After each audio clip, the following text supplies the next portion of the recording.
रामकृष्ण हरी. नमस्कार माझ्या प्रिय रसिक आणि भाविक श्रोत्यांनो, तुमच्या सर्वांचे आजच्या या अत्यंत भक्तिपूर्ण, रसाळ आणि एका अनोख्या प्रवासात खूप खूप मनपूर्वक स्वागत आहे. मी आज तुम्हाला आपल्या सर्वांच्या लाडक्या सावळ्या परब्रह्म विठ्ठलाची अशी एक अद्भुत आणि अंगावर अक्षरशः काटा आणणारी कथा सांगणार आहे, जी ऐकून तुमचे डोळे पाणावल्याशिवाय राहणार नाहीत. माझ्या प्रिय श्रोत्यांनो, आजची ही कथा तुम्ही शेवटपर्यंत अगदी डोळे मिटून आणि शांत चित्ताने नक्की ऐका. कारण आपल्या रोजच्या धकाधकीच्या जीवनात जेव्हा चारही बाजूंनी संकटे आपल्याला अचानक घेरतात, सगळीकडे फक्त अंधार दिसतो आणि आशेचा एकही किरण उरत नाही, तेव्हा आपला तो साक्षात परमेश्वर आपल्याला वाचवण्यासाठी कोणत्या थराला जाऊ शकतो, तो आपल्या भक्तासाठी काय काय लीला करू शकतो, याचे अंगावर काटा आणणारे आणि काळजाला भिडणारे उत्तर तुम्हाला आजच्या या कथेतून मिळणार आहे. ही कथा ऐकताना तुम्हाला प्रत्यक्ष पांडुरंग तुमच्या पाठीशी उभा असल्याचा भास होईल आणि तुमच्या आयुष्यातील सर्व चिंता, सर्व दुःख क्षणात नाहीशी होतील. त्यामुळे हा व्हिडिओ कुठेही मध्येच सोडून जाऊ नका. मनातील सगळे विचार बाजूला ठेवा आणि चला माझ्यासोबत भक्तीच्या या सुंदर प्रवासात. मंडळी, पंढरीचा देव म्हणजे निव्वळ प्रेमाचा आणि मायेचा अथांग सागर आहे. आपला विठुराया हा असा देव आहे जो कधी कोणाचे कुळ पाहत नाही, कोणाची जात पाहत नाही, कोणाचे रूप पाहत नाही की कोणाची संपत्ती पाहत नाही. तो फक्त आणि फक्त आपल्या भक्ताचा निर्मळ भाव पाहतो. जगातले बाकीचे लोक तुमच्याकडे काय आहे हे पाहतात, पण माझा विठ्ठल तुमच्या हृदयात काय आहे हे पाहतो. जर हाक मारणाऱ्याच्या हृदयात खरी निष्काम भक्ती असेल, तर माझा विठोबा साक्षात रखुमाईला तिथेच सोडून आपल्या भक्तासाठी अनवाणी पायांनी धापा टाटत धावून येतो. अशीच एका साध्या, भोळ्या आणि अत्यंत गरीब भक्ताची ही रोमहर्षक आणि डोळ्यात पाणी आणणारी कथा आहे. खूप खूप वर्षांपूर्वीची ही गोष्ट आहे. पवित्र गोदावरी नदीच्या काठावर वसलेल्या एका छोट्याशा आणि निसर्गरम्य गावात सदाशिव नावाचा एक अत्यंत गरीब पण निष्ठावान विठ्ठल भक्त राहत होता. सदाशिव म्हणजे मूर्तिमंत वैराग्य, साधेपणा आणि भक्तीचा जणू चालता बोलता पुतळाच. त्याच्याकडे ना राहायला धड घर होते, ना अंगावर घालायला चांगले न फाटलेले कपडे होते. गावाच्या एका कोपऱ्यात असलेल्या एका मोडक्या गळक्या झोपडीत तो आपली पत्नी सगुणा आणि रमाकांत नावाच्या एका 5 वर्षाच्या लहानग्या मुलासोबत राहत असे. सदाशिव गावातल्या लोकांची छोटी मोठी कामे करायचा. कधी कोणाची लाकडे फोडून दे, कधी कोणाच्या शेतात पाणी पाज, तर कधी कोणाचे ओझे वाहून ने. दिवसभर घाम गाळून काम केल्यानंतर संध्याकाळी जे थोडेफार पैसे किंवा धान्य मिळायचे, त्यावर त्याचे घर चालायचे. कधी घरात भाकरी असायची, तर कधी फक्त पाणी पिऊन झोपावे लागायचे. पावसाळ्यात तर त्यांच्या झोपडीचे छपर इतके गळायचे की घरात कोरडी जागाच उरायची नाही. पण आश्चर्य म्हणजे अशा अत्यंत गरिबीत आणि हलाखीत राहूनही सदाशिव किंवा त्याच्या पत्नीच्या चेहऱ्यावर कधीही दुःखाचा, त्रासाचा किंवा तक्रारीचा लवलेश नसायचा. कारण त्यांच्या ओठांवर आणि हृदयात कायम एकाच नावाचा अखंड गजर असायचा, आणि तो म्हणजे रामकृष्ण हरी, जय जय रामकृष्ण हरी. सदाशिव म्हणायचा, सगुणे, देव आपल्याला जे देतोय त्यातच आपला आनंद आहे. त्याने आपल्याला 2 हात दिलेत काम करायला आणि एक जीभ दिलीये त्याचे नामस्मरण करायला. याहून मोठी संपत्ती ती कोणती? सदाशिव रोज पहाटे उठायचा. कडाक्याच्या थंडीतही नदीवर जाऊन स्नान करायचा. त्यानंतर आपल्या झोपडीच्या अंगणात असलेल्या तुळशी वृंदावनासमोर बसून डोळे मिटून अत्यंत तन्मयतेने विठ्ठलाचे अभंग गायचा. त्याच्या आवाजात इतकी आर्तता, इतका गोडवा आणि अशी शुद्ध भक्ती होती की आजूबाजूचे पक्षीसुद्धा त्याचा तो मंत्रमुग्ध करणारा आवाज ऐकून शांत बसायचे. झाडांची पानंही जणू त्याचे अभंग ऐकण्यासाठी डोळणे थांबवायची. सदाशिवचे आयुष्यात एकच मोठे स्वप्न होते. त्याला कधी श्रीमंत व्हायचे नव्हते, त्याला कधी राजवाडा बांधायचा नव्हता. त्याचे एकच स्वप्न होते की आयुष्यात किमान एकदा तरी पंढरपूरला जावे, चंद्रभागेच्या पवित्र वाळवंटात लोळण घ्यावी आणि आपल्या सावळ्या विठ्ठलाच्या गाभाऱ्यात जाऊन त्याच्या त्या गोजिऱ्या डोळांना डोळे लावून पाहावे आणि त्याच्या विटेवर असलेल्या चरणांवर आपले मस्तक ठेवून ढसाढसा रडावे. पण गरिबीमुळे त्याला ते कधीच शक्य होत नव्हते. पंढरपूरला पायी जाण्यासाठी लागणारा वेळ आणि प्रवासाची शिदोरी गोळा करणेही त्याला जमत नव्हते. तरीही त्याची पांडुरंगावरची श्रद्धा जरासुद्धा कमी झाली नव्हती. तो रोज त्या तुळशीलाच आपला विठ्ठल मानून नमस्कार करत असे. पण मंडळी, नियतीचा खेळ मोठा विचित्र असतो. ज्याच्या वाट्याला सुख असते त्याच्या वाट्याला दुःखही येतेच. एका रात्री सदाशिवच्या आयुष्यात असे एक भयंकर वादळ आले, ज्याने त्याचे साधेसुधे आयुष्य अक्षरशः उद्ध्वस्त होण्याच्या मार्गावर आणून ठेवले. त्याच्या गावापासून काही कोसांवर एका मोठ्या राज्याची राजधानी होती. त्या राज्याच्या राजाचा मोठा खजिना काही अत्यंत भयंकर आणि क्रूर दरोडेखोरांनी रात्रीच्या अंधारात लुटला होता. ते दरोडेखोर खजिन्याच्या मोठ्या पिशव्या घेऊन पळत होते आणि राजाचे भयंकर सशस्त्र सैनिक त्यांच्या मागावर होते. स्वतःचा जीव वाचवण्यासाठी त्या दरोडेखोरांनी मुख्य रस्ता सोडून जंगलाचा रस्ता धरला. त्या रात्री आकाशात ढगांचा गडगडाट सुरू होता, विजा चमकत होत्या आणि जोराचा पाऊसही सुरू झाला. अंधाराचा आणि पावसाचा फायदा घेत ते चोर पळत पळत नेमके सदाशिवच्या गावाकडे आले. पळता पळता अंधारात ठेच लागून एका दरोडेखोराच्या हातातून सोन्याच्या नाण्यांनी आणि मौल्यवान रत्नांनी भरलेली एक अत्यंत जड पिशवी निसटली आणि ती नेमकी सदाशिवच्या मोडक्या झोपडीच्या मागच्या बाजूला चिखलात जाऊन पडली. दरोडेखोरांना ते अंधारात आणि पावसात लक्षातच आले नाही. आपला जीव वाचवण्याच्या नादात ते तसेच पुढे पळून गेले. बिचारा सदाशिव आणि त्याचे कुटुंब आज झोपडीत शांतपणे जमिनीवर विठ्ठलाचे नाम घेत झोपले होते. त्यांना बाहेर काय घडले याची यत्किंचितही कल्पना नव्हती. दुसऱ्या दिवशी सकाळ झाली. पाऊस थांबला होता. राजाच्या सैनिक शोध घेत घेत घोड्यांच्या टापा उडवत गावात आले. त्यांनी संपूर्ण गाव पिंजून काढले. झोपड्यांची झडती घेणे सुरू केले आणि शोधता शोधता त्यांना ती सोन्याच्या नाण्यांची पिशवी चिखलाने माखलेल्या अवस्थेत सदाशिवच्या झोपडीमागे सापडली. सैनिकांचे डोळे चमकले. त्यांनी कसलाही विचार न करता, कसलीही चौकशी न करता सदाशिवच्या झोपडीचा दरवाजा लाथ मारून तोडला आणि झोपलेल्या सदाशिवला घरातून केस पकडून फरफटत बाहेर ओढले. गरीब सदाशिवला काहीच समजत नव्हते. तो झोपेतून दचकून उठला होता. त्याची पत्नी सगुणा घाबरून मोठ्याने रडू लागली. लहानगा रमाकांत आईच्या पदरामागे लपून थरथर कापत होता. सदाशिव हात जोडून सैनिकांच्या पाया पडून विनवण्या करत होता. महाराज, अहो महाराज, काय झाले? मी काय चूक केली? मी तर एक साधा गरीब मजूर आहे. मला का मारत आहात? सैनिकांचा सेनापती क्रूरपणे हसून म्हणाला, अरे भामट्या, वरून साधा भोळा असल्याचं नाटक करतोस काय? खजिना लुटतोस आणि झोपडीमागे लपवून ठेवतोस? ही बघ, ही खजिन्याची पिशवी. आता तुझे मरण अटळ आहे. सदाशिवने ती पिशवी पाहिली आणि तो हादरून गेला. तो रडत रडत म्हणाला, महाराज, माझा विश्वास ठेवा. मला या खजिन्याबद्दल काहीही माहिती नाही. मी तर माझ्या विठ्ठलाची शपथ घेऊन सांगतो की मी कधी कोणाच्या एका पैशालाही हात लावलेला नाही. माझ्या गरिबीवर जाऊ नका, पण मी प्रामाणिक आहे. पण अहंकारात आंधळ्या झालेल्या त्या सैनिकांना सदाशिवची ती दयनीय अवस्था दिसली नाही. सगुणेचे ते आकांत करून रडणे त्यांच्या पाषाण हृदयाला पाझर फोडू शकले नाही. त्यांनी ठरवून टाकले की हाच तो मुख्य चोर आहे, ह्यानेच सोंग घेतले आहे. राजाचा आदेश अतिशय कठोर होता.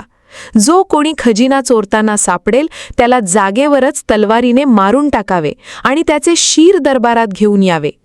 सैनिकांनी सदाशिवला मारण्यासाठी आपल्या म्याणातून सपासप धारधार तलवारी बाहेर काढल्या. मरणाची ती भयंकर सावली डोळ्यांसमोर पाहून सदाशिवच्या काळजात धस्स झाले. त्या चमकणाऱ्या तलवारी पाहून त्याला स्वतःच्या मरणाची भीती वाटत नव्हती, पण त्याच्या मागे त्याच्या निरागस पत्नीचे आणि त्या लहानग्या लेकराचे काय होईल ही चिंता त्याच्या हृदयाला जाळू लागली. तो गेला तर हे जग या मायलेकरांना जगू देणार नाही हा विचार त्याला असह्य झाला. त्याने आकाशाकडे पाहिले. त्याचे डोळे अश्रूंनी भरले होते. त्याने आपल्या संपूर्ण शक्तीनिशी एका मोठ्या आवाजात हाक मारली, हे पांडुरंगा, हे दीनानाथा, अरे कैवार्या, आता तूच माझा वाली आहेस रे बाबा. जर माझी भक्ती खरी असेल तर धाव माझ्या मदतीला. माझ्या लेकराला पोरकं होऊ देऊ नकोस. आणि ही हाक मारून एका क्षणाचाही विलंब न करता सैनिकांचे लक्ष विचलित झाल्याचे पाहून सदाशिवने सैनिकांच्या तावडीतून स्वतःला सोडवले आणि तिथून जंगलाच्या दिशेने जीवाच्या आकांताने धूम ठोकली. सैनिक ओरडले, पकडा त्याला, सोडू नका त्या चोराला. सदाशिव जीव मुठीत धरून सुसाट पळत सुटला होता. त्याच्या पायात चप्पल नव्हती. जंगलातील काटेकुटे दगड त्याच्या पायात घुसत होते. पाय रक्तबंबाळ झाले होते. झाडांच्या फांद्या लागून अंगावर ओरखोडे उठत होते. पण तो मागे वळून न पाहता फक्त विठ्ठल विठ्ठल धाव रे पावरे असा जप करत पळत होता.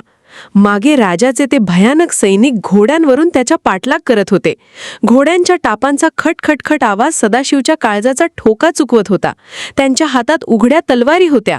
सदाशिव पळत पळत एका अनोळखी गावात येऊन पोहोचला. आता मात्र त्याच्या अंगात थोडे सुद्धा त्राण उरले नव्हते. त्याचे श्वास प्रचंड वेगाने फुलले होते. घसा पूर्णपणे कोरडा पडला होता. पारातून रक्ताच्या धारा वाहत होत्या. आता आपण मरणार हे त्याने निश्चित मानले होते. तेवढ्यात धापा टाकत असताना त्याला रस्त्याच्या कडेला एका कुंभाराची छोटीशी मातीची झोपडी दिसली. त्या झोपडीबाहेर एक अतिशय वृद्ध आणि सावळा कुंभार मातीची मडकी बनवत बसला होता.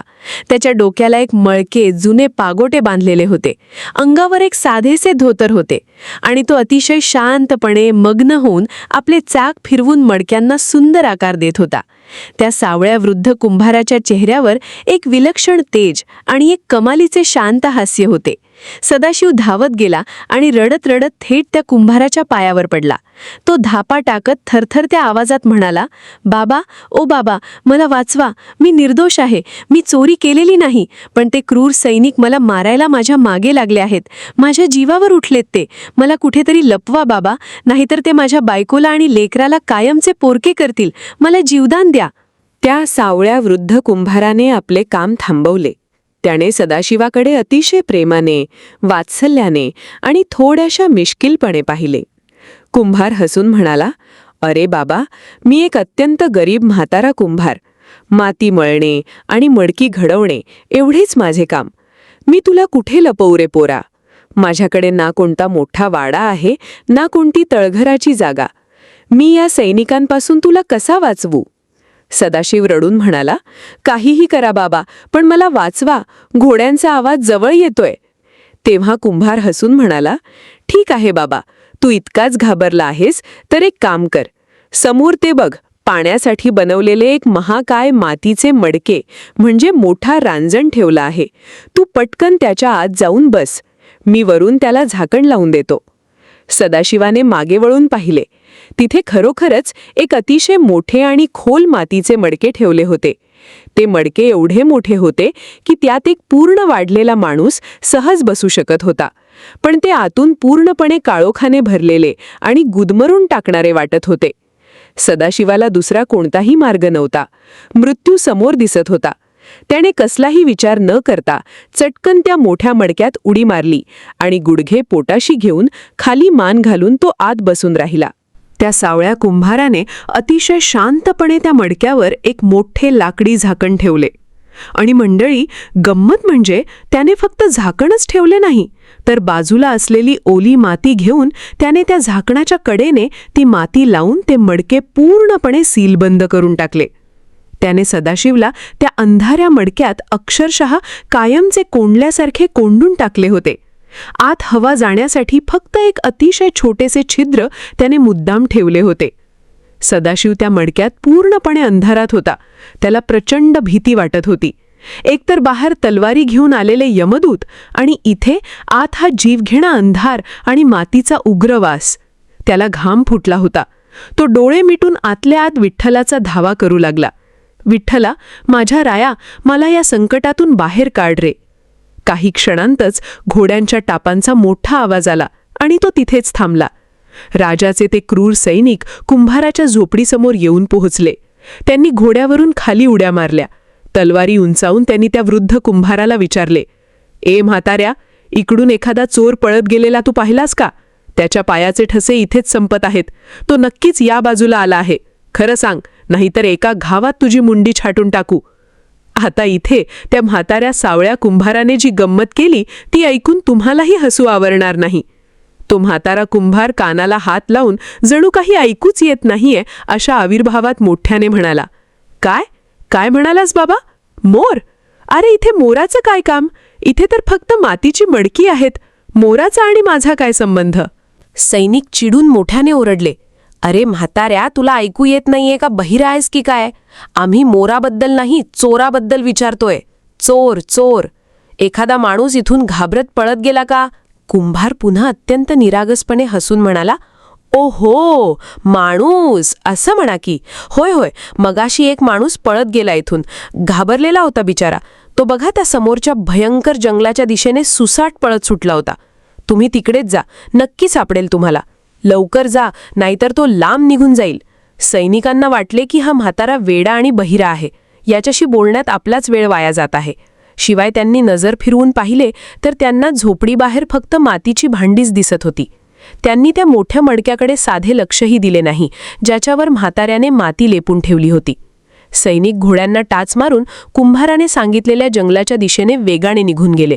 सैनिक निघून गेले, पण इकडे सदाशिवसोबत एक अत्यंत भयंकर अद्भुत चमत्कार घडायला सुरुवात झाली होती. जेव्हा सदाशिवला त्या मडक्यात कोंडले तेव्हा त्याला वाटले होते की आपण आत घुसमटून ऑक्सिजन न मिळून मरणार. पण जसा जसा वेळ पुढे गेला तसा त्या मडक्यातला अंधार आणि कोंदटपणा नष्ट होऊ लागला. सदाशिवला अचानक जाणवले की आपण कोणत्याही मातीच्या मडक्यात बसलो नाहीये. त्याला त्या कोंदट मडक्यात मातीचा वास येण्याऐवजी अचानक चंदनाचा, अष्टगंधाचा आणि बुक्क्याचा अतिशय सुगंधी दरवळ येऊ लागला. जणू काही हजारो तुळशीची पानं त्याच्या आजूबाजूला पसरली आहेत असा तो दिव्य आणि मन प्रसन्न करणारा सुगंध होता. त्या अंधारात एक अतिशय मंद, शीतल आणि डोळ्यांना सुखावणारा प्रकाश पसरला. जणू पौर्णिमेचा चंद्रच मडक्यात उतरला आहे. सदाशिवला घुसमटण्याऐवजी एका लहानग्या बाळाला आपल्या आईच्या कुशीत झोपल्यासारखी कमालीची सुरक्षितता आणि शांतता वाटू लागली. त्याचे सर्व दुःख, पायाच्या जखमांचे दुखणे क्षणार्धात नाहीसे झाले आणि अचानक त्याच्या कानात एक अतिशय मधुर अशी बासरीची धून ऐकू येऊ लागली. ती धून एवढी गोड होती की सदाशिवचे भान हरपले आणि त्या बासरीच्या सुरांसोबतच छुम छुम छुम असा पायातल्या नाजूक पैंजणांचा आवाज ऐकू येऊ लागला. सदाशिवच्या अंगावर काटा आला. त्याच्या डोळ्यातून घळाघळा आनंदाश्रू वाहू लागले. त्याला समजून चुकले होते की हा सुगंध, ही बासरी, हे पैंजण साधे नाहीत. ज्या सावळ्या विठ्ठलाला भेटण्यासाठी तो आयुष्यभर तळमळत होता, ज्याच्यासाठी तो रात्रंदिवस रडत होता, त्या विठ्ठलानेच स्वतः येऊन त्याला या मडक्यात लपवले होते. ते मातीचे मडके म्हणजे दुसरे तिसरे काही नसून प्रत्यक्ष माझ्या पांडुरंगाची प्रेमाची कुशी होती. बाहेर सैनिक खूप लांब निघून गेल्याची खात्री झाल्यावर त्या वृद्ध कुंभाराने हळूच मडक्यावरील ओली माती काढली आणि लाकडी झाकण उघडले. बाहेर ये रे बाबा, संकट टळलं, कुंभाराने आवाज दिला. सदाशिव लगेचच मडक्याच्या बाहेर आला. तो बाहेर येताच त्याने कुंभाराला शोधले आणि तो थेट जमिनीवर साष्टांग नमस्कार घालत रडू लागला. त्याने डोळे उघडून समोर पाहिले तर तिथे तो म्हातारा सावळा कुंभार नव्हता. तिथे साक्षात कर कटेवर ठेवून विटेवर उभा असलेला, गळ्यात वैजयंती आणि तुळशीची माळ घातलेला, कपाळी चंदनाचा आणि बुक्क्याचा किळा लावलेला, कानात मकराकृती कुंडले आणि डोक्यावर मुकुट घातलेला माझा सावळा पांडुरंग अत्यंत मोहकपणे हसत उभा होता. त्याच्या त्या मनमोहक रूपामुळे आणि तेजामुळे सर्व परिसर उजळून निघाला होता. पांडुरंगाने अतिशय प्रेमाने पुढे येऊन खाली वाकून सदाशिवला आपल्या हाताने उठवले आणि त्याला आपल्या हृदयाशी घट्ट लावले. सदाशिव विठ्ठलाच्या चरणांवर डोके ठेवून धाय मोकलून रडत होता.